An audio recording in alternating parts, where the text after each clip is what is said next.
نحمده ونصلي ونسلم على رسوله النبي الأمين المقين الحنين الكريم الرؤوف الرحيم أما بعد فأعوذ بالله من الشيطان الرجيم بسم الله الرحمن الرحيم۔ معزز و محترم مہمانان گرامی، معزز و محترم سامعین و حاضرین و ناظرین، اللہ رب العزت کا بے پایا لطف و کرم اور احسان عظیم ہے کہ جس کی توفیق اور عنایت سے ہم لوگ آج اس مبارک مجلس میں شریک ہوئے۔ حاضرین گرامی، آج کی اس مجلس کی مناسبت سے کچھ گزارشات جو بطور موضوع جن کا انتخاب کیا، اس کا تعلق ہماری اس حیات اور ہم سب کو درپیش موت سے ہے، جس کے لیے ہم سب کو کما حقہ کوشش اور تیاری کرنا ہے۔ یہ جو زندگی ہے جس کی دوسری جانب موت کھڑی ہے، یہ زندگی اللہ رب العزت کی امانت ہے، اللہ رب العزت کی عطا کردہ شے ہے جو اس نے انسان کو دی ہے۔ انسان اس کا مالک نہیں ہے، اس نے عطا کی ہے، وہی مالک ہے، وہ جب چاہتا ہے واپس لے لیتا ہے۔ اسی لیے تو کسی نے کیا خوب کہا کہ لائی حیات آئے قضا لے چلی چلے، اپنی خوشی نہ آئے نہ اپنی خوشی چلے۔ یہ امانت ہے، اللہ رب العزت نے سونپی ہے، ایک وقت مقرر فرمایا ہے، اور اس وقت کے بعد وہ اسے واپس لے لیتا ہے۔ تو پھر دانا لوگ کیا کہتے ہیں؟ وہ کہتے ہیں کہ جس کی امانت ہو اس امانت کا استعمال اس شے کے مالک کی مرضی سے ہونا چاہیے۔ جو جس شے کا مالک ہے، پھر جو اس کی مرضی ہے، جو طریقہ اس نے بتایا ہے، پھر اس شے کا استعمال ویسے ہی کیا جانا چاہیے۔ تو ہماری اس زندگی اور حیات کا مالک تو مولا ہے، اللہ رب العزت کی ذات ہے، وہی حقیقی مالک ہے، اور امانتاً اس نے یہ حیات ہمیں سونپ رکھی ہے۔ تو پھر یہ ضروری ہے کہ ہم اس زندگی کا اسی انداز میں استعمال کریں کہ جیسے اللہ رب العزت چاہتا ہے، جس میں وہ راضی ہوتا ہے، جو طریقے تاجدار کائنات حضرت محمد مصطفیٰ صلی اللہ علیہ وآلہ وسلم کے ذریعے اللہ رب العزت نے ہمیں عطا فرمائے ہیں، پھر اس زندگی کا ویسے ہی استعمال کیا جائے۔ مگر ہم ایسا نہیں کرتے، ہم اس امانت کے ساتھ خیانت کا ارتکاب کرتے ہیں۔ چیز امانت کی ہے لیکن اس پر اپنی مرضی مسلط کرتے ہیں اور اس کا استعمال اپنی مرضی سے کرتے ہیں۔ اللہ رب العزت ارشاد فرماتا ہے، اور دنیاوی زندگی کی عیش و عشرت کھیل اور تماشے کے سوا کچھ نہیں، اور یقیناً آخرت کا گھر ہی ان لوگوں کے لیے بہتر ہے جو تقوی اختیار کرتے ہیں۔ کیا تم یہ حقیقت نہیں سمجھتے؟ اسی طرح انہی پہلوؤں کی طرف قرآن مجید کا ایک اور مقام توجہ مبذول کرواتا ہے۔ اللہ پاک ارشاد فرماتا ہے کہ کیا تم آخرت کے بدلے دنیا کی زندگی سے راضی ہو گئے ہو؟ 100 آخرت کے مقابلے میں دنیاوی زندگی کا ساز و سامان کچھ بھی نہیں، مگر بہت ہی کم حیثیت رکھتا ہے۔ یعنی اللہ رب العزت پے در پے قرآن مجید کے مختلف مقامات میں ہماری توجہ مبذول کروا رہا ہے کہ جس زندگی نے تمہیں فریب میں مبتلا کر رکھا ہے وہ بے وقت اور بے حیثیت شے ہے، جس نے ایک دن ختم ہو جانا ہے، اور میں نے یہ امانت واپس لے لینی ہے۔ ہم لوگ اس زندگی کی زیب و زینت میں، رنگینیوں میں، مصروفیات میں، روز و شب کے بدلنے میں، دن اور رات میں ایسے گم ہو جاتے ہیں کہ زندگی کا اصل مقصد ہماری نگاہوں سے اوجھل ہو جاتا ہے، جس کی طرف ایک اور مقام پر قرآن مجید میں ہی اللہ رب العزت ارشاد فرماتا ہے کہ بے شک جو لوگ ہم سے ملنے کی امید نہیں رکھتے، یعنی انسان کے لیے موت کتنی بھیانک ہے ہمارے جیسے لوگوں کے لیے، لیکن اللہ پاک اس موت کے پروسیس کو کتنے خوبصورت الفاظ میں ارشاد فرما رہا ہے۔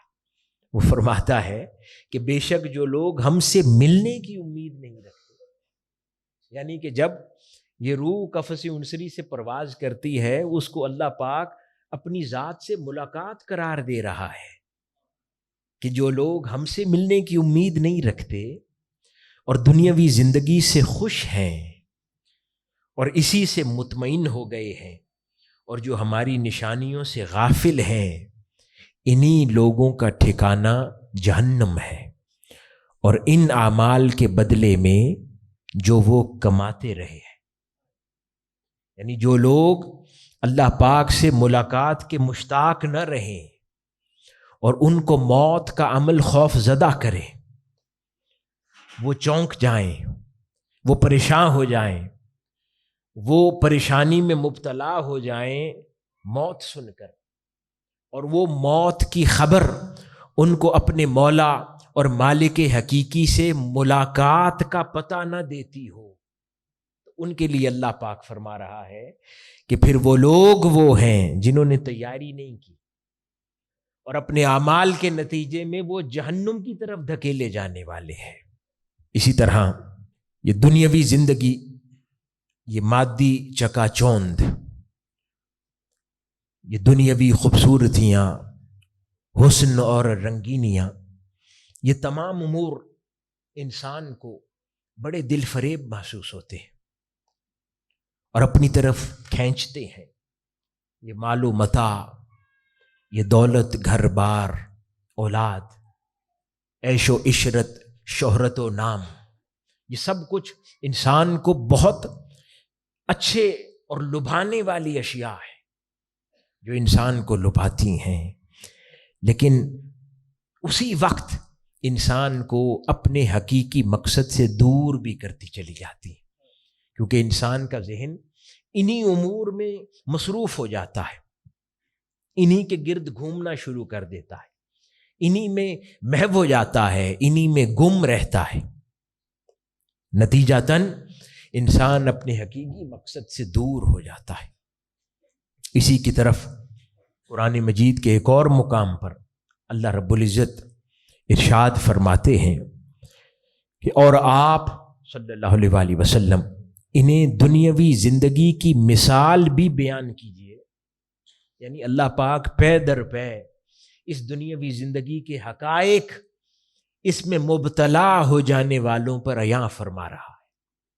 فرماتا ہے آقا علیہ الصلوۃ والسلام سے ارشاد فرمایا کہ اے حبیب مکرم صلی اللہ علیہ وآلہ وسلم، آپ انہیں دنیاوی زندگی کی مثال بھی بیان کیجئے جو اس پانی جیسی ہے جسے ہم نے آسمان کی طرف سے اتارا تو اس کے باعث زمین کا سبزہ خوب اگ گیا، پھر وہ سوکھی گھاس کا چورا بن گیا جسے ہوائیں اڑا لے جاتی ہیں، اور اللہ ہر چیز پر کامل قدرت رکھتا ہے۔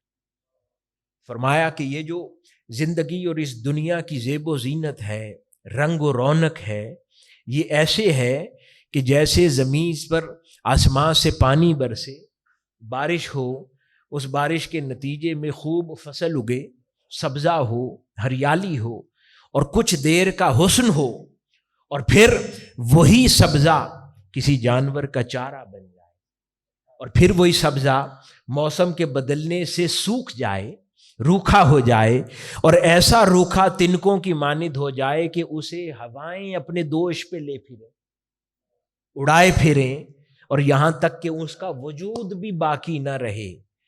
اللہ پاک فرماتا ہے اے حبیب مکرم صلی اللہ علیہ وآلہ وسلم، آپ ان کو فرما دیجئے کہ جس دنیا کی زیب و زینت میں اور حسن و جمال میں تم مبتلا پھرتے ہو، اس کی مثال اس چورے جیسی ہے کہ جو روکھے تنکوں کی طرح ہے اور ہوائیں اپنے دوش پہ اسے لیے پھرتی ہیں، جن کی کوئی حقیقت باقی نہیں رہتی۔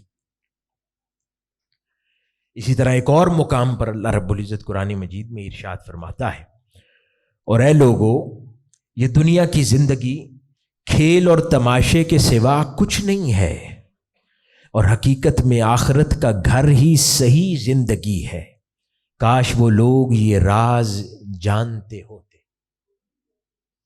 ریپیٹڈلی اللہ پاک انسان کی توجہ اس حقیقت کی طرف مبذول کروا رہا ہے کہ یہ دنیا ایک فریب کے سوا کچھ نہیں ہے، ایک سائے کے سوا کچھ نہیں ہے، اور حقیقت وہی ہے جو اس کے بعد درپیش ہے۔ حقیقت وہی ہے جو اس دنیا سے جانے کے بعد جس میں انسان بسنے والا ہے، جس میں رہنے والا ہے، ہمیشہ کے لیے رہنے والا ہے۔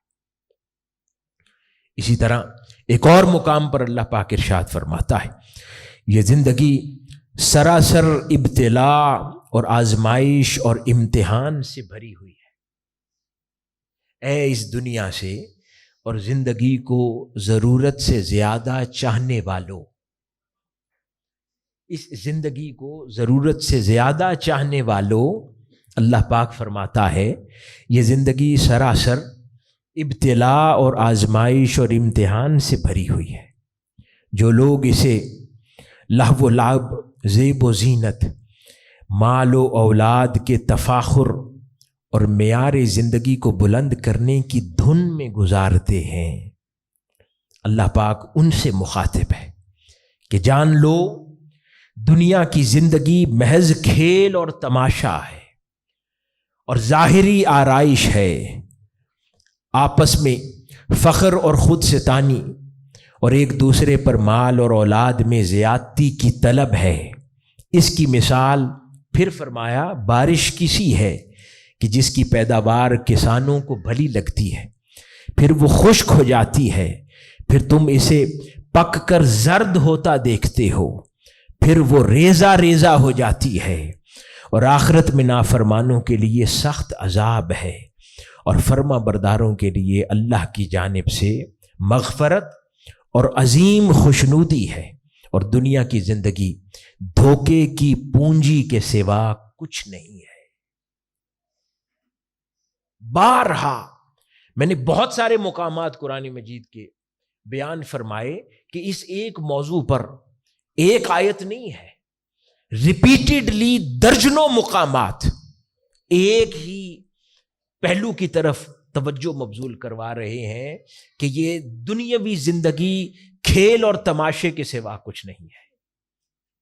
یہ دنیاوی زندگی کھیل اور، ہمارے نوجوان بھائی بیٹھے ہیں، یہ دہرائیں جملہ ساتھ، یہ دنیاوی زندگی کھیل اور تماشے کے سوا کچھ نہیں ہے، اور حقیقی زندگی وہ ہے جو ہم سب کو آخرت میں درپیش ہے، جس کے لیے ہر کسی کو تیاری کرنی چاہیے۔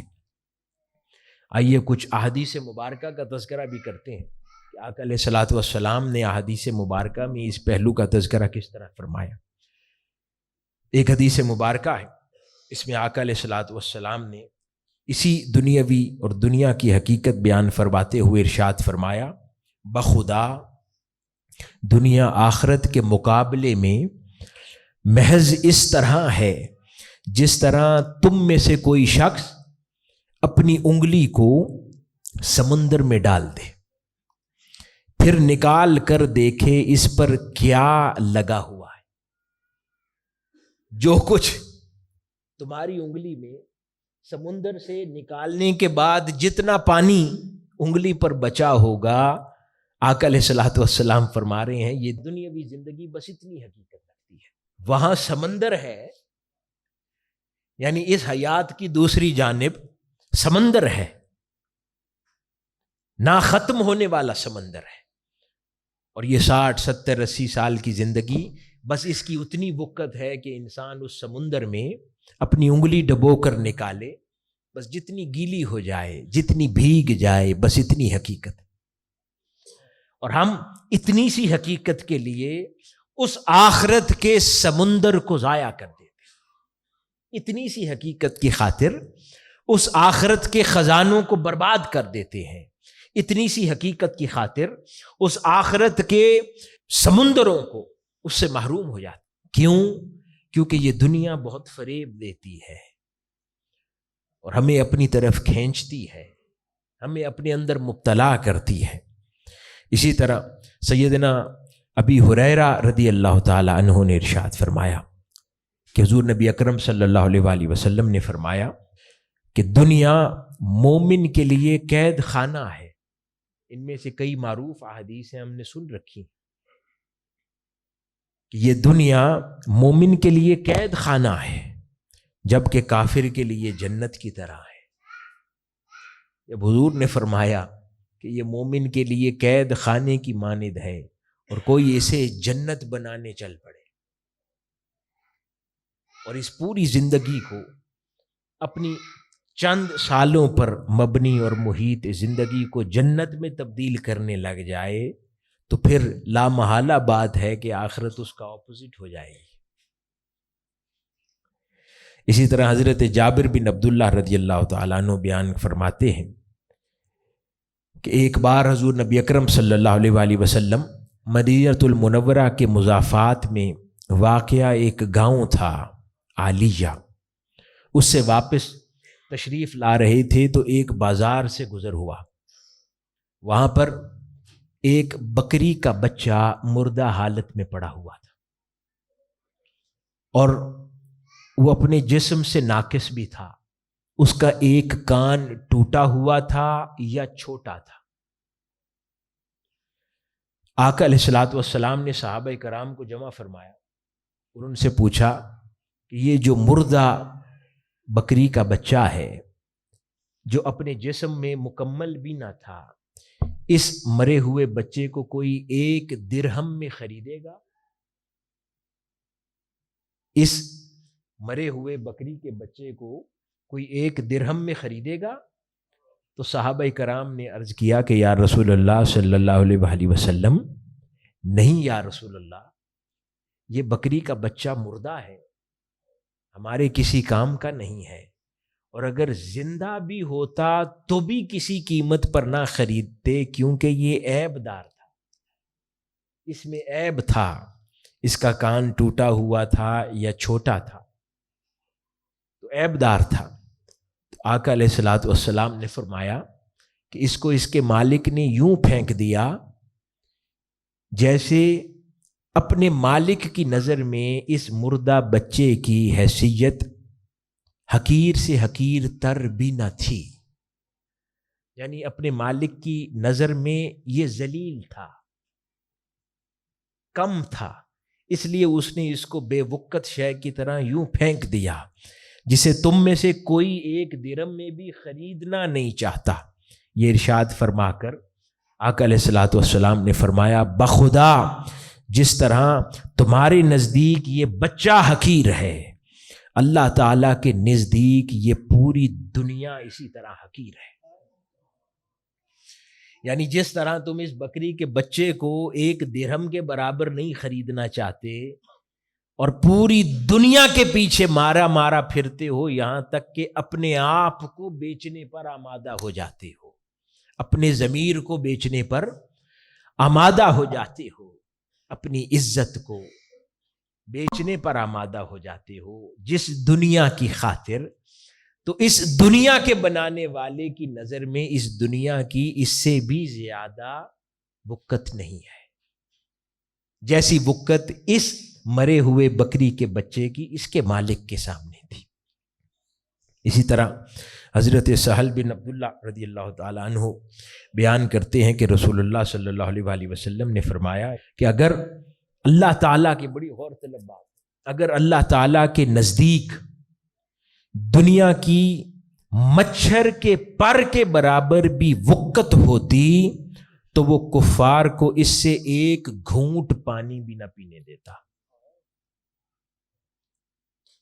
اگر اس دنیا کی وقت اللہ رب العزت کی نگاہ میں ایک مچھر کے پر کے برابر بھی ہوتی تو وہ اپنے نافرمانوں کو شاید ایک گھونٹ بھی نہ دیتا، چہ جائے کہ وہ اپنے خاص اور برگزیدہ بندوں کو اس دنیا میں گم ہو جانے دے، اس دنیا میں مبتلا ہو جانے دے، اس دنیا سے سیر ہو جانے دے۔ اسی وجہ سے حدیث قدسی ہے، اللہ پاک اس دنیا سے خطاب فرماتا ہے اور فرماتا ہے کہ اے دنیا، میرے بندوں پر جو میرے ہیں، میرے خاص ہو گئے ہیں، جنہیں میں نے اپنے لیے چن لیا ہے، جن کے لیے میں خیر کا ارادہ رکھتا ہوں، جنہیں میں اپنا بندہ کہتا ہوں، ان پر میٹھی نہ بن، ان پر کڑوی رہ، کہیں تجھ میں مبتلا نہ ہو جائے، کہیں تجھے پسند نہ کرنے لگ جائیں، کہیں تجھ میں گم ہو کر مجھے بھول نہ جائیں۔ یہ میرے بندے ہیں، ان کو میں نے اپنے لیے چنا ہے۔ اس لیے جب کوئی راہ دین پر مسافر ہوتا ہے، جب کوئی خدا کے راستے کا مسافر ہوتا ہے، اللہ کے بندوں میں شمار ہوتا ہے، کوئی خدا کے بندوں میں شامل ہونا چاہتا ہے، ان کی زندگی بھی تنگ ہوتی ہے، کبھی تنگ دستی کا سامنا ہوتا ہے، کبھی بیماریوں کا سامنا ہوتا ہے، کبھی دیگر زمانے کی مشکلات اور پریشانیوں میں ہر وقت مبتلا رہتے ہیں۔ ایک پریشانی سے نکلے تو دوسری پریشانی میں گھر گئے، کبھی دوسری سے نکلے تو تیسری پریشانی میں گھر گئے، کیونکہ اللہ پاک نے اپنی دنیا کو خود فرما رکھا ہے میرے بندوں پہ کڑوی رہنا، کہیں یہ میری محبت بھول کر تجھ سے محبت نہ کر لیں، تجھ میں گم نہ ہو جائیں،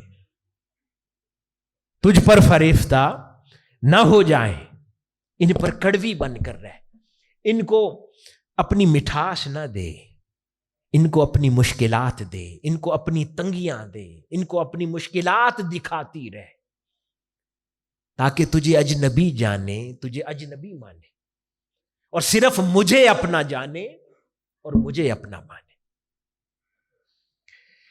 اسی طرح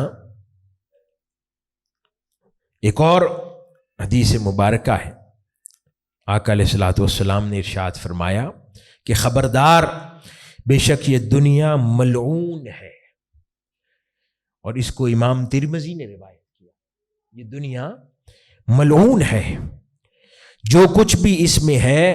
اب یہ بڑی غور طلب ہے، بہت پیاری روایت ہے، اس کے اندر پورا ماجرا سمجھ آ جاتا ہے۔ آقا علیہ السلام نے فرمایا کہ بے شک یہ دنیا ملعون ہے، جو کچھ بھی اس میں ہے وہ بھی ملعون ہے، یعنی اللہ کی رحمت سے دوری کا باعث ہے۔ جو کچھ اس دنیا میں ہے وہ اللہ کی رحمت سے دوری کا باعث ہے۔ آگے پھر استثناء فرمایا، پھر فرماتے ہیں کہ سوائے ذکر الہی کے، یعنی اس دنیا میں جو کچھ ہے وہ ملعون ہے سوائے ذکر الہی کے، یا اس ذکر سے منسوب ہو جانے والوں سے، سوائے ذکر الہی کے یا اس ذکر سے منسوب ہو جانے والوں کے، یا علماء ربانیین یعنی اہل اللہ کے، یا ان کے طالبوں کے، طلب علم رکھنے والوں کے۔ یعنی آقا علیہ الصلوۃ والسلام نے فرمایا کہ یہ دنیا اور اس دنیا کی ہر شے ملعون ہے سوائے کن چیزوں کے؟ کون کون سی چیزیں فرمایا اس دنیا میں ملعون نہیں ہے؟ فرمایا اللہ کا ذکر، پھر اس ذکر کی مجلس سے جڑنے والے، پھر علماء ربانیین اور اہل اللہ صلحاء اور ان کے اہل مجلس اور علم کی طلب رکھنے والے، ان کے سوا فرمایا یہ دنیا ملعون ہے۔ اس لیے تو امام شافعی رضی اللہ تعالی عنہ نے فرمایا کہ یہ دنیا رہنے کے قابل نہ تھی، یہ دنیا کوئی خاص رہنے کے قابل جگہ نہ تھی اگر یہاں اہل اللہ کی مجلس نہ ہوتی، اگر یہاں پر اللہ والوں کی مجالس نہ ہوتی تو یہ دنیا خاص رہنے کی جگہ نہ تھی. تو یعنی کل نظام حیات اور نصاب حیات عطا فرما دیا آقا علیہ الصلوۃ والسلام نے کہ اس دنیا کے اندر بس اتنی طلب کرو جتنا جینے کے لیے ہے ضروری، اور باقی پھر کس شے کی طلب کرو جو ملعون نہیں ہے. کس شے کی طلب کرو جو ملعون نہیں ہے. وہ کیا ہے؟ اللہ کا ذکر. اور اللہ کے ذکر میں تاجدار کائنات صلی اللہ علیہ وآلہ وسلم کا ذکر شامل ہے. پھر اہل اللہ کی مجلس اور علم. اسی لیے ایک اور روایت ہے جس میں ارشاد ہوا کہ اس دنیا میں جنت کے باغوں میں سے کھایا کرو. تو عرض کیا کہ یا رسول اللہ صلی اللہ علیہ وآلہ وسلم جنت کے باغ کون سے ہیں؟ فرمایا اہل اللہ اور عرفا کی مجالس جنت کے باغ ہیں، جن سے جا کر ثمرات سمیٹا کرو، جن سے پھل اکٹھے کیا کرو، جن مجلسوں میں بیٹھ کر کھایا کرو. اسی طرح ایک اور مقام پر اسے بھی سیدنا ابی ہریرہ رضی اللہ تعالیٰ عنہ نے روایت فرمایا. آپ فرماتے ہیں کہ ایک روز آقا علیہ الصلوۃ والسلام نے فرمایا شعراء نے بہت سے شعر کہے، لیکن ان میں سے جو سب سے سچا مصرع ہے وہ یہی ہے کہ آگاہ ہو جاؤ اللہ تعالیٰ کی ذات کے سوا ہر چیز فنا ہو جانے والی ہے. ہر چیز فنا ہو جانے والی ہے. اور اس کو امام بخاری نے نقل فرمایا اپنی کتاب میں. اسی کیفیت میں یہ جو مومن اور غیر مومن کی تقسیم ہے، آخرت کے راز کو سمجھتے ہوئے اسی پر پردہ اٹھاتے ہوئے کسی شاعر نے کہا کون کہتا ہے مومن مر گئے، کون کہتا ہے مومن مر گئے، قید سے چھوٹے وہ اپنے گھر گئے. کون کہتا ہے مومن مر گئے، قید سے چھوٹے وہ اپنے گھر گئے. ان کے لیے جو اللہ والے ہیں، اللہ کی ملاقات کے مشتاق رہتے ہیں، زندگی بھر اس کی طلب میں مبتلا رہتے ہیں، ان کے لیے موت بھیانک حقیقت نہیں ہوا کرتی. وہ حقیقت ہوا کرتی ہے لیکن بھیانک نہیں ہوا کرتی. لیکن جو لوگ اس کے لیے تیاری نہیں کرتے، جو لوگ اس کے لیے زیادہ راہ اکٹھا نہیں کرتے، جو لوگ اس کے لیے اپنی ذہن سازی نہیں کرتے، جو لوگ اس کے لیے کمر بستہ نہیں رہتے، ان لوگوں کے لیے یہ حقیقت بھیانک بن جاتی ہے. حاضرین گرامی، اب اس میں ایک خاص پہلو ہے. کوئی یہ بھی کہہ سکتا ہے کہ اس سے تو ترک دنیا کا سبق ملتا ہے، لیکن ایسا نہیں ہے. کیوں؟ ذرا غور کیجئے کہ یہ سارے کلمات ارشاد کون فرما رہا ہے؟ تاجدار کائنات حضرت محمد مصطفیٰ صلی اللہ علیہ وآلہ وسلم خود ارشاد فرما رہے ہیں. آپ مدینۃ المنورہ کی ریاست کے سربراہ بھی ہیں، صبح و شام لوگوں کے مسائل حل کرنے میں مصروف بھی رہتے ہیں. تاجر بھی آپ سے آ کے دعا کرواتے ہیں، غمگین بھی اپنی غم گساری کے لیے آپ کے حضور پیش ہوتے ہیں. آپ سیاسی امور میں بھی حصہ لیتے ہیں، غزوات میں بھی شریک ہو رہے ہیں، ریاست کی ترقی پر بھی غور و فکر فرماتے ہیں. یہ سب کچھ فرماتے ہوئے آپ یہ تعلیمات بھی ارشاد فرما رہے ہیں. اگر یہ چیزیں ان اعمال کے مخالف ہوں جو حضور خود انجام فرما رہے ہیں تو پھر یہ بات مناسب نہیں ہوگی. اس کا مطلب ہے کہ جو کچھ آپ ارشاد فرما رہے ہیں وہ ان تمام امور کی انجام دہی کے مخالف نہیں ہے، اس لیے تو آپ ارشاد فرما رہے ہیں. تو اس سے بات سمجھ کیا آئی؟ بات یہ سمجھ آئی کہ ہر وہ عمل جس میں رضائے باری تعالیٰ کا حصول ہو، چاہے پھر وہ رزق حلال کی تلاش ہو، چاہے وہ محنت و مشقت ہو، چاہے اپنے بیوی بچوں کو عزت کا زندگی مہیا کرنا ہو، چاہے حصول برکت و تعلیم ہو، لیکن ہر چیز میانہ روی میں ہو، بیلنسڈ ہو. کوئی بھی ایک چیز انسان کو دیوانہ نہ کر دے، اپنے پیچھے اسے پاگل اور مجنون بنا کر آوارہ نہ کر دے کہ اس کے پیچھے گھومتا پھرے، مال و دولت کے پیچھے یوں گم ہو جائے کہ اس کو حرام و حلال کی تمیز نہ رہے، اسے حرام و حلال میں فرق کرنا نہ آئے، کسی کے حصے اور اپنے حصے میں وہ فرق نہ کر سکے.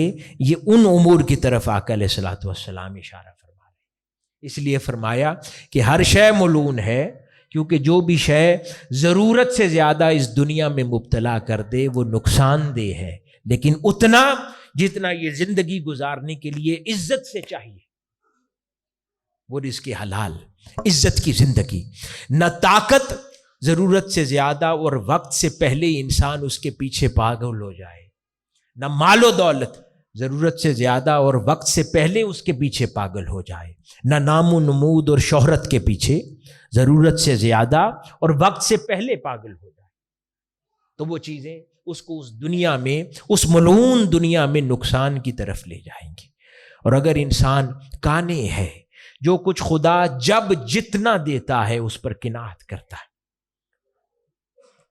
اس سے زیادہ لینے کے لیے وہ کسی کا حق نہیں مارتا، کسی کے ساتھ ظلم نہیں کرتا، جھوٹ کا سہارا نہیں لیتا، حرام کا سہارا نہیں لیتا، اور خیر پر امن والوں کے ساتھ ہے، اور اس کے ساتھ زندگی میں اللہ رب العزت کی دین کی خدمت بھی جاری رکھتا ہے، حقوق اللہ اور حقوق العباد کا خیال بھی رکھتا ہے، لوگوں کے ساتھ اپنی زندگی کے باقی فرائض واجبات بھی پورے کرتا ہے. ایک بیلنسڈ لائف ہے، دیوانہ وار ایک جملے کے گرد نہیں گھومتی زندگی. تو پھر وہ کہیں گے کہ ہاں یہ زندگی بیلنسڈ ہے، تمام فرائض اپنی اپنی جگہ پر رکھ کر یہ ادا کرتا ہے. پھر یہ کہیں گے. انہی احادیث مبارکہ کی روشنی میں کئی بزرگان دین نے انسان کی 3 امور اور اشیاء کو انسان کے کھلے دشمن قرار دیا. کیا؟ 3 امور کو اور چیزوں کو انسان کا کھلا دشمن قرار دیا. وہ 3 امور کیا ہے؟ کہا گیا کہ انسان کا پہلا دشمن اس کا نفس ہے، جو انسان کے اندر ہر وقت موجود رہتا ہے، وہ اس کا نفس ہے. دوسرا دشمن، کھلا دشمن انسان کا شیطان ہے، جو اس کے ساتھ جڑا رہتا ہے. اور تیسرا دشمن اسی انسان کا، فرمایا یہ دنیا ہے. یعنی 3 کھلے دشمن ہیں انسان کے.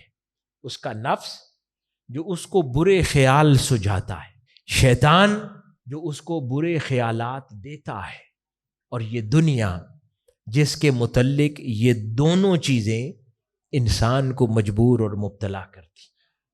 تو یہ 3 کھلے دشمن، کیونکہ نفس انسان میں حسد پیدا کرتا، وہ دوسرے کو دیکھتا ہے، دوسرے کی ترقی کو دیکھتا ہے، دوسرے کے مال اسباب کو دیکھتا ہے، دوسرے کے گھر بار کو دیکھتا ہے، اور پھر اچانک ایک غیر محسوس حسد میں مبتلا ہوتا ہے، جس کو وہ خود اپنی زبان سے اور اپنے سوچ اور افکار میں اسے حسد بھی سمجھتا نہیں ہے، لیکن در حقیقت وہ ایک حسد کی کیفیت ہوتی ہے.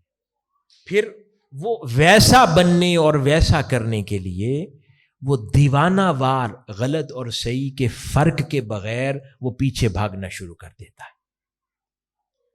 اس سے نہ جانے پھر یہ دوڑ کتنے حرام کام انجام دلواتی ہے اور کتنے حلال کام انجام دلواتی ہے. اسی طرح یہی نفس ہے جو انسان کو ناشکری پر آمادہ کرتا ہے. وہ پہلے انسان کا ناشکر گزار ہوتا ہے، پھر وہ اپنے محسنوں کا ناشکر گزار ہوتا ہے، یہاں تک کہ پھر وہ رحمان کا بھی ناشکر گزار بندہ بن جاتا ہے. اسی طرح یہی نفس اس کے اندر اس کو غیبت کی آمادہ کرتا ہے، انسان غیبت کی مرض میں مبتلا ہو جاتا ہے. اسی طرح خود پسندی ہے، پھر اس میں مبتلا کر دیا جاتا ہے، اور غرض اس قسم کے 1000 امراض کی فہرست ہے جو نفس اس کے اندر پیدا کرتا ہے اور مبتلا کر دیتا ہے. جب یہ دشمن اپنی دشمنی کر چکتا ہے، اس کے بعد دو اور دشمن ہیں، شیطان اور دنیا. یہ دونوں مل کے کام کرتے ہیں. جو شیطان ہے وہ انسان کو دنیا میں مبتلا کرنے میں مصروف رہتا ہے. یعنی انسان کا نفس تو پہلے سے ہی موجود تھا، اسے دنیا کی طرف مائل کرتا تھا، دنیا اسے لبھاتی تھی، دنیا اسے پسند آتی تھی. پھر یہ شیطان اسے ساتھ تھپ تھپاتا ہے، اسے تھپکی دیتا ہے، کوئی بات نہیں، یہ ابھی اتنی بری بات نہیں. پھر وہ دو قدم اور بڑھتا ہے، شیطان پھر تھپ تھپاتا ہے، کہتا ہے کہ نہیں ابھی گنجائش ہے، اللہ معاف کر دے گا. پھر شیطان دو تھپکیاں اور لگاتا ہے، وہ دنیا کی طرف اور دو قدم بڑھاتا ہے. اس کی مثال ایسے ہی ہے کہ جیسے ہم لوگ اپنی آج دنیاوی زندگی میں کیا کرتے ہیں، کبھی اپ ٹو ڈیٹ ہونے کے نام پر، کبھی وقت کی ضرورت کے نام پر. خواتین و حضرات، ہم کیا کرتے ہیں اپنے لباس کے متعلق؟ کیا کرتے ہیں؟ حرام و حلال کی تمیز ہمیں نہیں پتہ؟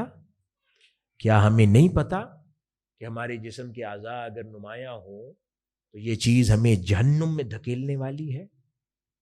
لیکن پھر بھی وہ کیا خیال ہے جو ہمارے اندر گنجائش پیدا کر دیتا ہے، ہمیں کہتا ہے کہ نہیں کوئی بات نہیں، خیر ہے، کوئی معافی کا پروانہ جاری ہو جائے گا. یہ شیطان کی تھپکی ہے جو اس کے ساتھ دشمنی کر رہا ہے. اسی طرح کوئی بے حیائی کا منظر دنیا میں ہو تو مرد حضرات ہیں، نوجوان ہیں، اسے آنکھیں بھر بھر کے دیکھتے، جبکہ اس سے آنکھیں حیا سے پھر جانی چاہیے، جبکہ نہیں پھرتی. پھر اس کے بعد واپس آ کر ہم اس کو مزاح میں لے لیتے ہیں. تو وہ کیا بات ہے کہ جس نے اس سارے سنجیدہ گناہ کے عمل کو مزاح میں اڑانے پر ہمیں آمادہ کر دیا؟ وہ شیطان کی تھپ تھپی ہے.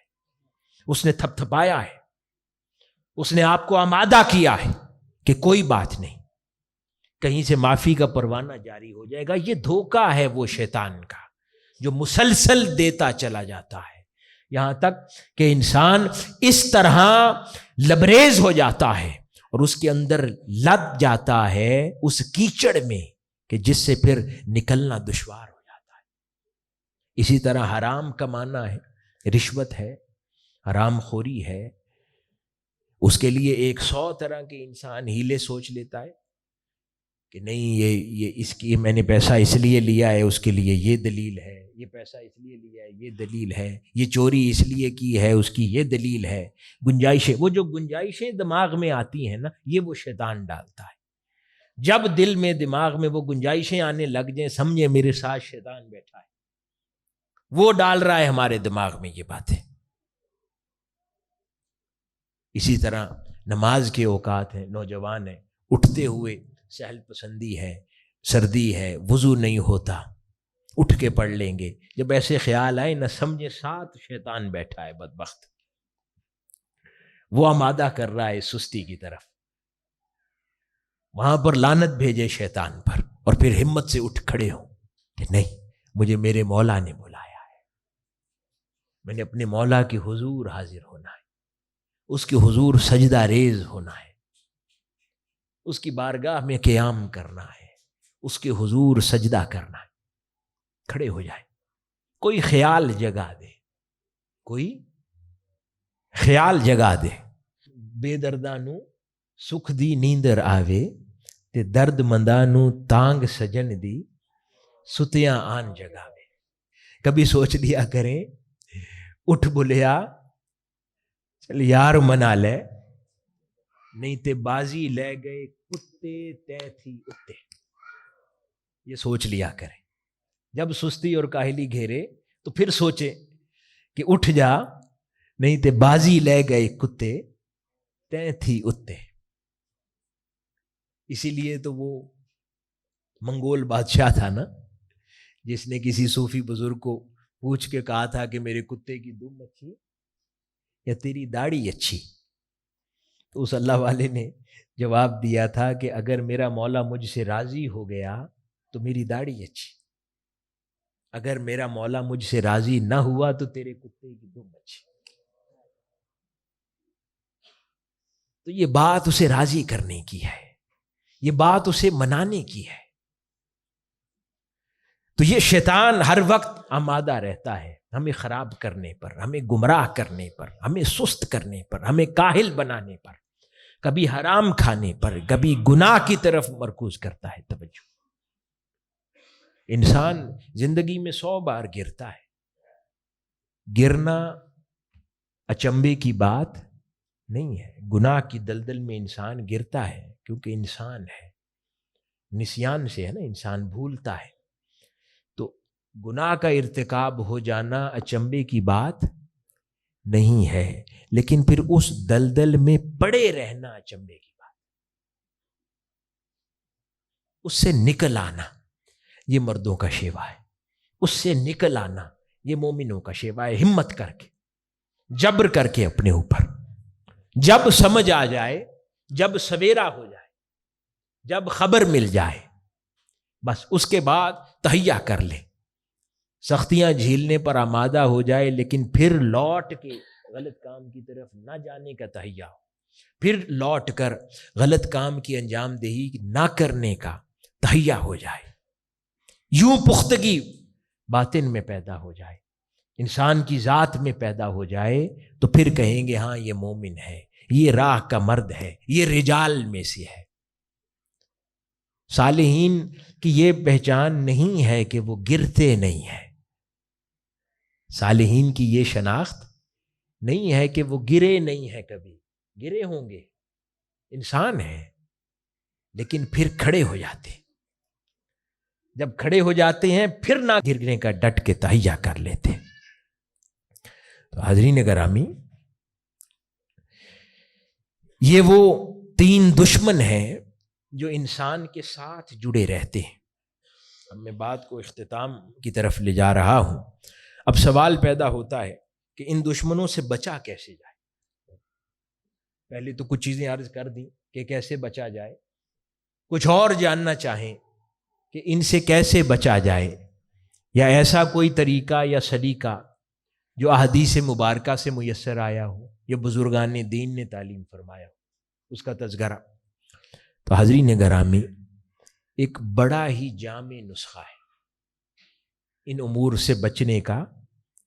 جامع نسخہ ہے جو کثرت سے احادیث مبارکہ سے بھی میسر آتا ہے اور بزرگان دین کے اقوال سے بھی میسر آتا ہے. ان 3 دشمنوں سے بچنے کا دوسرا کوئی رستہ نہیں ہے. وہ 2 رستے کون سے ہیں؟ اولیاء صالحین کی صحبت اور دین کی خدمت. میرے ساتھ دہرائیں، اولیاء صالحین کی صحبت اور دین کی خدمت. اولیاء صالحین کی صحبت اور دین کی خدمت. اس پر بزرگوں کا اتفاق ہے کہ یہ 2 باتیں ایسی ہیں کہ جو انسان کو گرا ہوا اٹھا لیتی ہیں. اس کے علاوہ کوئی اور شے وہ محافظت نہیں کرتی جو یہ 2 باتیں کرتی. اسی لیے وہ جو حدیث مبارکہ جس کا ہم نے آغاز میں ذکر کیا، جس میں فرمایا کہ ہر شے ملعون ہے سوائے علماء ربانیین، یعنی اہل اللہ، صالحین، ان کی سنگت، صحبت اور طلب علم رکھنے والے، ان کے علاوہ ہر شے ملعون ہے. تو اسی لیے یہ 2 باتیں کہ جب تک باقاعدگی کے ساتھ، جب اپنے کاموں سے انسان دور ہو جاتا ہے، مہینے بعد اب بزرگوں کی صحبت میں آنا ہوا، اللہ پاک نے کسی کو اللہ والے میسر فرما رکھے ہیں، کوئی بزرگ میسر فرما رکھا ہے، طویل زمانے کے بعد اس کے پاس آنا ہوا، اس کی صحبت میسر ہوئی، یا اس کی خطابات جیسے حضور شیخ الاسلام کے ہم سنتے ہیں، وہ دیر سے اپنی مصروفیات کے اندر، تو جیسے جیسے وہ صحبت حفاظت کرتی ہے، اپنے دائرے میں لے لیتی ہے. آپ جب باقاعدگی سے کسی اللہ والے کی صحبت میں اٹھتے بیٹھتے رہتے ہیں تو آپ اپنے اندر خود تازگی محسوس کرتے ہیں. ہر انسان اپنے اندر جھانک کر اس تازگی کو محسوس کر سکتا ہے، ایک پاکیزگی محسوس کرتے ہیں۔ اس کے برعکس جب آپ مجلس سے اٹھ کے جاتے ہیں، اپنے دوستوں کی مجلس میں جاتے ہیں، بری باتیں جہاں ہو رہی ہیں، برے لطیفے ہو رہے ہیں، بری خیالات شیئر ہوتے ہیں، جہاں پر ہنسی مذاق ہے، لاہ و لب ہے، جو کچھ ہے، وہاں پر آپ دیکھتے ہیں کہ وہ جو باطن کے اوپر بالیدگی، صفائی اور پاکیزگی کا ایک جھلی اور ایک خول چڑھا ہوتا ہے، وہ اتر جاتا ہے۔ پھر سے تھوڑی دیر کے لیے ہم مبتلا ہو جاتے ہیں اس طرح کی باتوں میں، لیکن پھر دوبارہ صحبت میں آتے ہیں تو پھر سے وہ تازگی میسر آ جاتی ہے، خوف خدا، خشیت الہی نصیب ہو جاتی ہے۔ انسان اس ذوق اور کیفیت میں پھر سے کچھ عرصہ رہتا ہے۔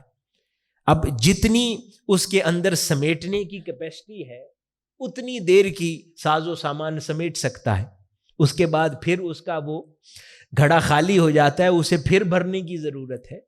جن کے گھڑے بڑے ہیں وہ ایک مجلس سے سمیٹ کے جاتے ہیں تو ان کو شاید سال بعد ضرورت پڑتی ہو، لیکن ہم جیسے لوگ چھوٹے گھڑوں کے ساتھ بیٹھے ہیں تو ہمیں فوری ضرورت پڑتی ہے، ہمارے اکاؤنٹ خالی ہو جاتے ہیں۔ تو بار بار ان صحبتوں میں جانا، ان سنگتوں میں بیٹھنا ہمیں ہمارے دین ایمان کی حفاظت کرتی ہے، ہمیں برائی سے روکتی ہے۔ تو ایک یہ کہ اولیاء صالحین کی، دوسری دنیا میں اچھی عادات سیکھنے کی جگہ کون سی بچی ہے؟ اچھے اطوار سیکھنے کی جگہ کون سی بچی ہے اللہ والوں کی صحبت کے سوا؟ خیر کی خبر، اچھی خبر، ہدایت کی خبر، اچھی عادت، اچھا اخلاق، ہر بات تھوڑی یا زیادہ جو سمجھ آ جائے وہیں سے میسر آتی۔ اگر ہم اپنے آپ کو اس سے دور کر لیں تو کتابیں حفاظت نہیں کرتی، فقط مزارات پر جانا بھی حفاظت نہیں کرتا۔ جو کام زندہ صحبت کرتی ہے وہ مزارات نہیں کرتے، وہ کتابیں نہیں کرتی۔ کتابیں آپ کو علم دیتی ہیں، آپ کے ایمان کی حفاظت صحبتیں کرتی۔ اس لیے صحابہ کرام کو وہ بلندی مرتبہ کیوں نصیب ہے کہ بڑے سے بڑا غوث وقت بھی ان کی پایہ ابتدا کو نہیں پہنچ سکتا۔ کیوں؟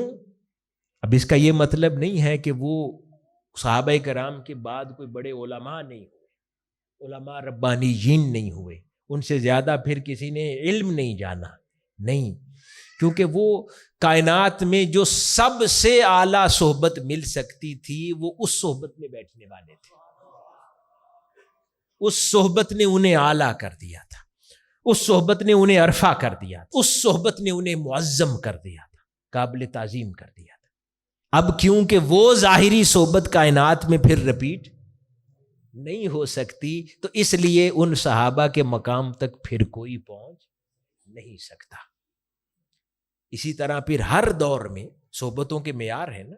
اللہ پاک نے اس دور میں ہمیں مجدد وقت حضور شیخ الاسلام پروفیسر ڈاکٹر محمد طاہر القادری مدظ اللہ العالی کی صحبت عطا کی ہے۔ اب مجدد تو 100 سال میں اپنی جیسی ایک ہستی ہوا کرتی، اس کی صحبت دے دی ہے، تو پھر جو ان کی صحبت میں بیٹھنے والے ہوں وہ باقی صلحاء کی صحبت میں بیٹھنے والوں سے زیادہ معتبر ہونے چاہیے۔ یہ نہیں کہہ رہا کہ ہیں، پھر ہونے چاہیے، حق ہے کہ ہوں، اس کے لیے کوشش کریں، پھر اس سے سیکھیں، استفادہ کریں، پھر اپنی پاکیزگی کا اہتمام کیا جائے، اپنے اخلاق سنوارے جائیں، اپنے اعمال سنوارے جائیں، اپنے اطوار سنوارے جائیں، بہتر سے بہتر کی طرف سفر کیا جائے۔ اور دوسری شے میں نے عرض کیا، خدمت دین، یہ آزمودہ بات ہے۔ آپ جب سائلنٹ سپورٹر بن جائیں بھلے دین کی کاز کے، آپ آزما لیں، ہر کوئی اپنے حال کو دیکھ لے کہ جب وقت دینا بند کر دیں، مالی معاونت کر دیں دین کی کاز کی یا باقی اور کاموں میں مصروف ہو جائیں، 4 دن بعد تنہائی کے لمحات میں بیٹھ کر خود ہی سوچ لیں کہ میرے اندر کون سی خامیاں داخل ہو گئی ہیں جو کل نہیں تھیں، میرے ایمان میں کون کون سی کمیاں آئی ہیں، میرے حیا میں کمی آئی ہے یا اضافہ ہوا ہے، اور وہی شخص بھلے مالی طور پر نقصان ہوتا ہو، وہ مصروفیات اس کو دنیا میں اتنا تناور اور تمنگر نہ ہونے دیتی ہوں، لیکن وہ دین کے کاز میں جب وقت دیتا ہے، وقت کی ریپلیسمنٹ نہیں ہے، وقت در حقیقت اس کے ایمان کی محافظت کرتا ہے۔ صرف وابستہ رہنا، کاز کے ساتھ جڑے رہنا، اپنے آپ کو رفیق کہنا، یہ کافی نہیں ہے۔ اللہ کے دین کی کاز کو وقت دینا، یہ تو بڑی کمزور سی بات ہوگی نا۔ ہر شے کے لیے ہمارے پاس وقت ہے، اپنے مولا کے لیے نہیں، اور اس کو ہم یعنی کوئی اللہ کے دین کے لیے وقت مانگے تو ہم تھوڑے سے پیسے دے کر کہیں کہ بھائی چھوڑو، وقت نہیں ہے، یا اس کے برعکس وقت دیا جانا چاہیے۔ تو جو لوگ آپ دیکھ لیں، جو لوگ وقت دیتے ہیں اور تحریک یا دین کی خدمت میں وقت کے مطابق مصروف رہتے ہیں، ان کی دینی زندگی، ان کے ایمان کی کیفیات، ان کی روحانی کیفیات جدا ہوگی۔ اور جو لوگ صرف وابستہ رہتے ہیں، ان کے امور دینی دنیاوی اور انداز کی ہوں گے۔ اب خدمت کی انجام دہی فقط یہی نہیں ہے کہ آپ صرف اسپیسیفکلی دین کا ہی ایک خاص کام کریں، وہ ایک پوری گریٹر کاز ہے۔ جیسے منہاج القرآن ہے، 20 شعبے ہیں منہاج القرآن کے، تو کسی بھی کام کو اللہ کی خاطر انجام دیں، للہیت کے ساتھ، آقا علیہ الصلوۃ والسلام کی بارگاہ میں حضوری کی خاطر آپ کسی بھی کام کو انجام دیں اخلاص کے ساتھ، تو وہ خدمت دین ہی ہے۔ یعنی ہر وہ شے جس سے آقا علیہ الصلوۃ والسلام کی امت کا بھلا ہو، ان کو فائدہ پہنچائیں، اس میں اخلاص ہو۔ اب مقصد صرف نوکری نہ ہو، مقصد صرف مالی منفعت نہ ہو، مقصد صرف مفاد نہ ہو، مقصد اللہ کی رضا شامل حال ہو، تو پھر وہ خدمت دین ہی ہے، کیونکہ دین پھر ہر چیز پر محیط ہے۔ تو اس سے ایمان کی خود بخود حفاظت ہو جائے گی۔ آخری بات، یہ صحبت کیسے کام کرتی ہے؟ یہ صحبت ایمان کی حفاظت کیسے کرتی ہے؟ یعنی اس کی طرف اتنی توجہ کیوں مبذول کروائی گئی ہے؟ یہ توجہ کیسے کرتی ہے؟ آقا علیہ الصلوۃ والسلام کی حدیث مبارکہ ہے، حضور نے ارشاد فرمایا کہ جس کو جس کے ساتھ محبت ہے، اس کا انجام اسی کے ساتھ ہوگا، یہاں تک کہ اگر تم میں سے کوئی پتھر کے ساتھ بھی محبت کرتا ہے تو وہ اسی کے ساتھ اٹھایا جائے گا۔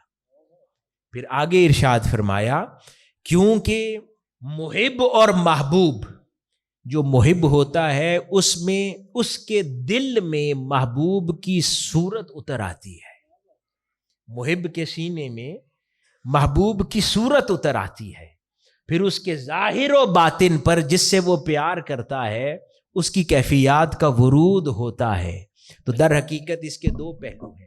ایک پہلو یہ کہ اللہ پاک نے فرمایا کہ جس سے محبت کرتے ہو تمہارا انجام اسی کے ساتھ کروں گا، تو اگر جس سے محبت کرتے ہو وہ اللہ کا محبوب بندہ ہے تو پھر خدا اس کے محب کو کیسے دوسری طرف جانے دے گا؟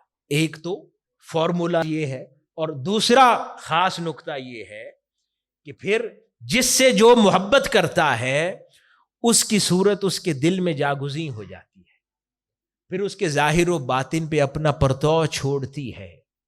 اب جو لوگ، اب ذرا اس زمانے پہ نظر ڈال لیں، جو لوگ دنیا میں، دنیا کی مجازی محبت میں مبتلا ہوتے ہیں، ان نوجوانوں کے بھی حال احوال پر ذرا غور ڈالیں۔ ہر کسی کے سرکلز میں ایک دو اس طرح کے کیس ہوں گے، ذرا دھیان میں لائیں۔ وہ اسی قسم کی باتیں شروع کر دیتے ہیں، ان کی مزاج، ان کی شخصیتیں اسی قسم کی چھوٹی ہو جاتی ہیں، یعنی مرد بھی لیڈیز ٹاک شروع کر دیتے ہیں، اسی طرح کی چھوٹی باتیں، غیبت، چغلی، چھوٹے چھوٹے امور کے اندر جھگڑنا، غیر ضروری باتیں کرنا، اور بے وقت باتوں میں مبتلا ہو جاتے ہیں۔ کیوں؟ کیونکہ انہوں نے جن کاموں سے محبت کی ہے ان کاموں نے اب محب پر اثر تو دکھانا ہے۔ یہ حضور کی حدیث سے مبارکہ ہے، وہ ویسا کر دیں گے۔ پھر کچھ لوگ انسانوں سے زیادہ جانوروں سے پیار کرتے ہیں۔ جانوروں سے پیار کرنا چاہیے، لیکن اس کی بھی ایک حد مقرر ہے. لیکن کچھ لوگ جیسے بالکل اپنے پیٹس میں فنا ہو جاتے ہیں تو تھوڑے عرصے بعد، اب یہ حصہ مزاحن کہہ رہا ہوں، عین ممکن ہے کہ ان پیٹس کی خصوصیات ان میں جھلکنے لگے، کیونکہ محب ہے تو محبوب کی خصوصیات تو جھلکیں گی. تو ہوتا ہے گریڈینس آ جاتی ہے. کئی بار کتوں سے غیر ضروری پیار ہوتا ہے. اب جو خصوصیات کتوں میں پائی جاتی ہیں وہ ممکن ہے وہ جھلکنے لگ جائے، وہ بھی گریڈی ہو جائے، اس کا کبھی بھوک نہ ختم ہو، پیٹ نہ بھرے، تو پھر وہ بھی انسان زبان نکال کر مال کے پیچھے دنیا میں گھومتا پھرتا ہے. تو اس طرح جو جس شے سے محبت کرتا ہے، اور یہی اگر محبت سیدھی کر لے، اللہ والوں سے کرے، خدا کے عاشقوں سے کرے، تاجدار کائنات صلی اللہ علیہ وآلہ وسلم کے عاشقوں اور عارفوں سے کرے، اس راہ کے رجال اور مردان حق سے کرے، تو وہ بندہ خود بھی مردان حق میں شامل ہو جائے گا، ان میں رجال میں سے ہو جائے گا. پھر وہ بھی خیور ہوگا، وہ بھی غیرت مند ہوگا، وہ بھی جرت مند ہوگا، وہ بھی دنیا کی حقیر، چھوٹی اور ذلیل باتوں میں مبتلا نہیں ہوگا، وہ بھی غیرت والا اور ہمت والا، جرت والا، صاف گوئی والا، ستھری زبان والا، وعدے کو پاس رکھنے والا، لوگوں کی مدد کرنے والا، ایفائے عہد والا، جرت مند رجال میں سے ہوگا. جب وہ خدا کے بندوں سے اور رجال حق سے پیار کرے گا، اولیاء سے پیار کرے گا، تو پھر ویسا ہو جائے گا. اس کی شخصیت میں بھی وہ خصوصیات جھلکیں گی. جو کمزور سے، نحیفوں سے، دنیا کی پستیوں میں گرے ہوئے لوگوں میں مبتلا ہو جائے گا، وہ خود بھی ویسا ہو جائے گا. مجھے تو اس حدیث مبارکہ سے یہ بات سمجھ آئی.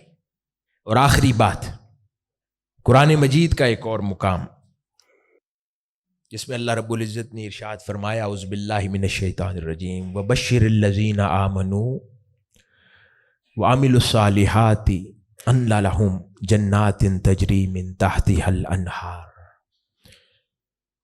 اور یہ پورا ایک طویل بیان ہے جس میں اللہ پاک ارشاد فرماتا ہے کہ اور خوشخبری دیں انہیں جو ایمان لائے اور اچھے کام کیے، اور ان کے لیے باغ ہیں جن کے نیچے نہریں رواں ہیں. جب انہیں ان باغوں سے کوئی پھل کھانے کو دیا جائے گا، یہ حصہ بڑا غور طلب ہے، جب انہیں ان باغوں سے کوئی پھل کھانے کو دیا جائے گا، وہ ان پھلوں کی صورت دیکھ کر کہیں گے یہ تو وہی رزق ہے جو ہمیں پہلے ملا تھا. اب یہ بات تو جنت کی ہو رہی ہے کہ انہیں جنت میں جو پھل میسر آئیں گے وہ ان پھلوں کو دیکھ کے کہیں گے کہ ایسا کچھ ملتا جلتا تو ہم نے پہلے بھی کھایا. تو یہ کیسے پاسبل ہے کہ دنیا کی نعمتیں اور جنت کی نعمتیں ایک جیسی ہو جائے؟ ان میں کوئی تو فرق ہوگا. دنیا تو کم ہے، حقیر ہے، وہ جنت کی نعمتیں اعلیٰ ہیں، عرفہ ہیں، عظیم ہیں. ایک سی کیسے ہیں؟ اس نقطے سے حضور شیخ اکبر محی الدین ابن العربی رضی اللہ تعالی عنہ پردہ اٹھاتے. وہ فرماتے ہیں کہ در حقیقت وہ جو ثمرات ہیں جنت کے، جو پھل ہیں، وہ عرفان ہے، وہ معرفت ہے، وہ راز ہیں، وہ حیات کے راز ہیں، وہ حقیقتیں ہیں جو اللہ پاک انواع کی صورت میں جنتیوں کو اپنے درجے کے مطابق عطا فرمائے گا. اور پھر وہ لوگ جو دنیا میں اس کے خاص بندوں کی مجلس میں بیٹھا اٹھا کرتے تھے، در حقیقت وہ زبان حال سے کہیں گے مولا یہ تو سنا سنا لگتا ہے، یہ باتیں تو کچھ سنی سنی لگتی ہیں، ان رازوں سے دنیا میں بھی کسی نے کچھ پردہ اٹھایا تھا، ایسے رنگ کسی نے دنیا میں بھی ہمیں دکھائے تھے، ایسی کیفیات، ایسی ذوق ہمارے اندر دنیا میں بھی کسی مجلس میں پیدا ہوا تھا. وہ ٹریلر تھا، اب یہ پورا منظر ہے جو دکھا رہا ہے. تو اس آیت مبارکہ کی تفسیر حضور شیخ اکبر یوں فرماتے ہیں کہ وہ ثمرات معرفت، وہ آیات معرفت جو اللہ پاک اپنے خاص بندوں میں بانٹے گا جنت کے اندر، وہ معرفت کی کچھ خبر جو یہاں پر اپنے ایمان کی حفاظت کے لیے اہل اللہ کی مجلس میں بیٹھا اٹھا کرتے تھے، ان کو ان کیفیات کا کچھ سبق اور خبر ہوگی، وہ پھر ذوق لیں گے، پھر ان چیزوں کو، ان معارف کو یہاں کی کیفیات سے ریلیٹ کریں گے، اور در حقیقت وہ اہل اللہ جن کی صحبتوں میں وہ ایمان کی کیفیات کے ساتھ جڑ گئے تھے، بیٹھ گئے تھے، ان کے مقامات پر بھی حق الیقین ہو جائے گا کہ وہ اگر یہ کہتے تھے تو ہاں سچ کہتے تھے، اگر یہ بیان کرتے تھے تو ہاں سچ کہتے تھے، سچ بیان کرتے تھے۔ آج ہم نے دیکھ لیا اللہ پاک نے جو یہ ثمرات معرفت ہم میں بانٹے ہیں، ان کی صورت میں ہم نے منظر دیکھ لیا۔ حاضرین گرامی، بات میں ختم کرتا ہوں دو وصیتوں پر۔ ایک وصیت سیدنا صدیق اکبر رضی اللہ تعالی عنہ کی ہے، اور آج یوم علی رضی اللہ تعالی عنہ بھی ہے، یوم ولادت علی رضی اللہ تعالی عنہ۔ تو ایک وصیت ان کی، اس پر میں بات ختم کرتا ہوں۔ سیدنا ابو بکر صدیق رضی اللہ تعالی عنہ کی وصیت کو امام ابو یوسف نے بیان فرمایا۔ آپ فرماتے ہیں کہ سیدنا ابو بکر صدیق رضی اللہ تعالیٰ عنہ کا جب وقت وصال آ گیا تو آپ نے سیدنا عمر فاروق رضی اللہ تعالیٰ عنہ کو بلایا اور فرمایا کہ اے عمر، میں تمہیں ایک وصیت کرتا ہوں، اگر تم اس کو یاد رکھو گے تو موت سے زیادہ کوئی شے تمہیں محبوب نہیں ہوگی۔ اگر تم اسے یاد رکھو گے تو موت سے زیادہ کوئی شے تمہیں محبوب نہیں ہوگی، اور اگر اس وصیت کو تم نے بھلا دیا تو موت سے زیادہ کوئی شے تمہیں مکروہ محسوس نہیں ہوگی، یعنی اتنی بری لگے گی موت۔ پھر آگے وصیت ارشاد فرمایا کہ اللہ تعالیٰ تم پر رات میں ایک حق اور اسی طرح دن میں ایک حق مقرر کرتا ہے۔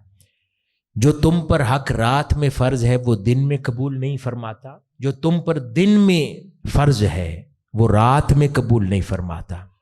یعنی ہر کام کی انجام دہی کے لیے ایک وقت مقرر ہے، جس کو دوسرے اوقات میں اس انداز میں اللہ پاک قبول نہیں فرمائے گا۔ پھر آگے فرماتے ہیں کہ اللہ تعالیٰ نفل بھی اس وقت تک قبول نہیں فرماتا جب تک فرض کی ادائیگی نہ ہوئی۔ یعنی بہت سارے اعمال ہم ایسے ہیں جو نفلی درجہ رکھتے ہیں، ہم بہت سارے فرائض زندگی میں ترک کر کے نفلی امور کی انجام دہی کر رہے ہوتے ہیں، تو اللہ پاک ان نفلوں کو قبول نہیں فرماتا جب تک ہمارے فرض رہتے ہوں۔ پھر فرمایا کہ جن لوگوں نے دنیا میں برائی کی پیروی کی تو برائی اس شے کا نام ہے جو آخرت میں تمہارے میزان کو ہلکا کر دے، اور اس کے برعکس جن لوگوں نے حق کی پیروی کی اور حق پر قائم رہے، خیر پر قائم رہے، اجر و ثواب پر قائم رہے، نیکی پر قائم رہے، تو نیکی وہ شے ہے کہ جو تمہارے میزان کو بھاری کر دے گی۔ تو فرمایا کہ اگر یہ امور کی انجام دہی اور اس تفریق کے ساتھ، یعنی کبھی بھی جو تم پر جب فرض ہے اس کو کبھی آگے پیچھے نہ ہونے دو۔ اگر زمانے طالب علمی میں ہو تو تعلیم حاصل کرنا اس وقت واجب ہے، تو اس وقت حق یہ ہے۔ جب رزق حلال کما رہے ہو، جاب پر ہو، تو اس وقت جاب کے اس آوز کے ساتھ انصاف کرنا تمہارے اوپر فرض ہے۔ جب بیوی بچوں کے ساتھ ہو تو ان کو اچھا وقت دینا اس وقت فرض ہے۔ جب اللہ کے حضور نماز میں کھڑے ہو، پھر کائنات انسانی کے ہر خیال سے اپنے آپ کو توڑ کر صرف اللہ رب العزت کے حضور جوڑ دینا تم پر فرض ہے۔ پھر اپنے کانوں کو، اپنی آنکھوں کو، اپنے تصورات کو ہر جگہ سے منقطع کرنا اس وقت جب ہم ان حقوق کی ادائیگی کو آگے پیچھے کرتے ہیں تو انسان اپنی منزل تک نہیں پہنچتا۔ اب سیدنا علی المرتضیٰ رضی اللہ تعالیٰ عنہ کی وصیت پر میں بات کو ختم کرتا ہوں۔ اس کو بھی امام ابو یوسف نے رحمۃ اللہ علیہ نے بیان فرمایا، آپ فرماتے ہیں کہ مولا علی شیر خدا رضی اللہ تعالیٰ عنہ جب بھی کوئی قافلہ کسی مقصد کے لیے روانہ فرماتے، چاہے لشکر ہو اور کسی جہاد میں روانہ فرماتے یا کسی اور بھی مقصد کے لیے آپ کسی ڈیلیگیشن کو روانہ فرماتے، تو جاتے ہوئے ان کو ایک وصیت فرمایا کرتے۔ وہ وصیت کیا تھی؟ آپ فرماتے، میں تجھے اس خدا سے ڈرنے کی وصیت کرتا ہوں جس کی ملاقات یقینی ہے۔ یعنی کاروبار دنیا ہو رہا ہے، جہاد ہو رہا ہے، غزوہ ہو رہا ہے، آپ ان ہستیوں کی سوچوں کا محور دیکھیں کہ ہر چیز کا فوکس اللہ کی ملاقات ہے، اس کی محبت ہے، اس کا دیدار ہے، آخرت ہے۔ فوکسڈ رہتے تھے، کام کی انجام دہی تو دنیا کی ہو رہی ہے لیکن فوکس ان کا اللہ کی رضا ہی رہا کرتی تھی۔ فرمایا کہ وصیت کرتا ہوں جس کی ملاقات یقینی ہے اور اس کے علاوہ تیرا کوئی ٹھکانہ نہیں ہے اور وہ دنیا اور آخرت کا مالک ہے، میں تجھ کو جس کام کے لیے روانہ کر رہا ہوں تیرے اوپر اس کی انجام دہی ضروری ہے اور تیرے اوپر ایسے امور کی پابندی لازم ہے۔ یعنی بھیج کام کے لیے رہے ہیں لیکن فرما رہے ہیں اب اس کا اطلاق اس کام کی انجام دہی کے طریقے پر ہے۔ فرما رہے ہیں کہ ان امور کی انجام دہی تجھ پر لازم ہے اور تیرے اوپر ایسے امور کی پابندی لازم ہے جو باعث قرب خدا بندی ہے۔ یعنی بھیج دنیا کے امور کے لیے رہے ہیں لیکن اپنے اوپر ایسی پابندی قائم رکھ جو باعث قرب خدا بندی ہے، اس لیے کہ خدا یہاں دنیا کے ہر کام کا بدلہ دیتا ہے۔ یہ آخری وصیت ہے۔ حاضرین گرامی، آج ہم نے جو باتیں بیان کی ان کا خلاصہ یہ ہے کہ انسان کے ساتھ 3 دشمن ہیں، اس کا نفس، شیطان اور دنیا۔ دنیا حقیر ہے، اتنی اہمیت کی حامل نہیں ہے کہ ساری زندگی اس کے پیچھے ضائع کی جائے، اتنی اہمیت کی حامل نہیں ہے کہ کل زندگی اس میں فنا کر دی جائے۔ ہاں، اس میں اتنی کوشش، جائز اور حلال کوشش کرنی ہے جس سے انسان کی زندگی عزت سے گزر جائے اور پھر وہ کانے ہو جائے اور باقی امور اور باقی وقت اس طرح صرف کرے کہ آخرت کی تیاری ہو، وہاں جہاں ہمیشہ رہنا ہے اور ہمیشہ اپنے تمام امور کی انجام دہی میں جو چیز ملوز خاطر رہنی چاہیے وہ رضائے باری تعالیٰ ہے۔ وہ کون سا ایسا کام کر سکتا ہوں کہ ہر اگلا قدم میرا خدا کی جانب اٹھے، اس کے قرب کی جانب اٹھے، اس کی رضا کی جانب اور اس کی محبت کی جانب اٹھے۔ اللہ پاک ہمارے حال پر لطف و کرم فرمائے، جو باتیں ہم نے کی ہیں ان پر ہمیں عمل پیرا ہمیشہ رہنے کی توفیق عطا فرمائے اور ہمیشہ ہمیں آقا علیہ الصلوۃ والسلام کی محبتوں کا اسیر رکھے اور حضور کی توجہات کا امین رکھے اور یہ امانت حیات جسے کہتے ہیں اس کے ساتھ ہم کبھی خیانت نہ کریں اور اس کو اسی انداز میں گزاریں جیسے اللہ اور اس کا رسول صلی اللہ علیہ وآلہ وسلم ہم سے چاہتے ہیں۔ والسلام وما علینا الا البلاغ۔